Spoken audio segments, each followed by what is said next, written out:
శాసనసభాపతి గారికి ధన్యవాదాలు. నాకు సప్లిమెంటరీ అవకాశం ఇచ్చినందుకు.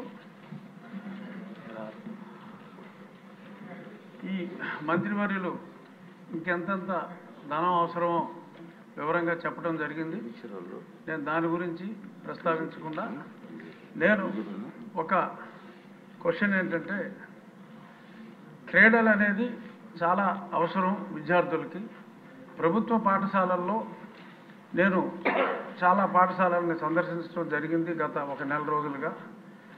మంచి ప్రాంగణాలు, 1 ఎకరం మొదలుకొని 5-6 ఎకరాలు వరకు కూడా క్రీడా ప్రాంగణాలు ఉన్న జిల్లా పరిషత్ పాఠశాలలో నా నియోజకవర్గం ఉండి నియోజకవర్గంలోనే సుమారు 35 ఉన్నాయి.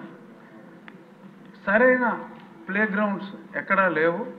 సో కాబట్టి ఆ ప్లే గ్రౌండ్స్ క్రియేట్ చేసి పిల్లల్లో ఒక క్రీడా స్ఫూర్తి, అంతసేపు పరీక్షలు మార్కులు రాకపోతే ఆత్మహత్యలు ఇటువంటివి కాకుండా ప్రతిరోజు ఫిజికల్ డైరెక్టర్స్ ఉన్నారు, వాళ్ళకి పని లేదు. సో ఫిజికల్ డైరెక్టర్స్ కూడా పని ఉండేలాగా క్రీడల్ని ప్రోత్సహించే మార్గం గౌరవనీయులైన మంత్రివర్యులు ఆలోచించే విధానం ఏమైనా ఉందా? ఈ విషయంలో నేను నా నియోజకవర్గంలో జన్మభూమి చంద్రబాబు నాయుడు గారి జన్మభూమి స్ఫూర్తితో కొన్ని కార్యక్రమాలు చేపట్టడం జరిగింది.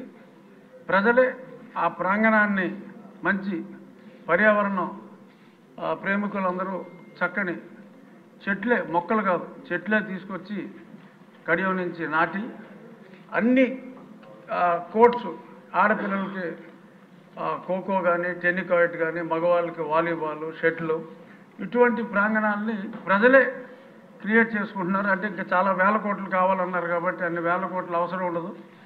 ఆ మధ్య పవన్ కళ్యాణ్ గారు ఆయనతో టీ తాగితే కూడా ఒక ఫండ్ రైజింగ్ పెట్టారు. అలాగే లోకేష్ గారితో అరకు కాఫీ తాగడానికి కూడా చాలామంది ముందుకు వస్తారు. సో ఆయన అలాంటి కార్యక్రమం ఏదైనా పెట్టే ఉద్దేశం ఉందా అని క్వశ్చన్ రూపంలో అడుగుతూ, ఆయన స్ఫూర్తితో చాలామంది ఈ స్కూల్స్లో ఈ క్రీడల డెవలప్మెంట్కి అంత తొందరగా బెల్లకొట్టేయచ్చు సార్. అని అంత సమయం తీసుకోవాలి. లేదు, అనుబంధం జస్ట్ అయిపోవచ్చు సార్. సో ఇటువంటి ఆలోచన చేస్తే లోకేష్ గారి స్ఫూర్తితో అన్ని ఊర్లలోనూ ఎటువంటి ధనం అవసరం లేకుండా వాళ్ళే చేసుకుంటారు. ఆ క్రీడా స్ఫూర్తి అనేది చాలా అవసరం కాబట్టి గౌరవనీయులైన మంత్రివర్యుల్ని ఆ దిశగా ఆలోచించమని కోరుకుంటూ మరొక్కసారి సమయం ఇచ్చినందుకు ధన్యవాదాలు.